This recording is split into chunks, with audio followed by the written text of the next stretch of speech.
சாமியா அப்படின்னா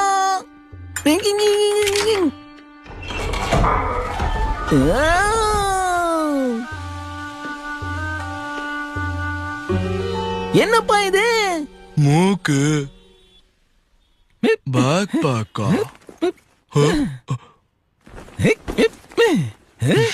உனக்கு இது நல்லா இருக்குப்பா.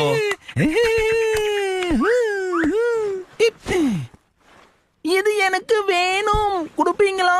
குடுப்பீங்களா? அதுவும் அந்த இடத்துல இருந்து தான் நான் எடுத்தேன் அங்கிள். நான் பெரிய பணக்காரன். உங்களுக்கு தேவையான காசு என்கிட்ட இருக்கு, இந்தாங்க.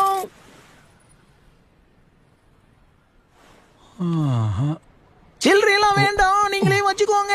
உங்களுக்கு பத்தலனா இதையும் எடுத்துக்கோங்க.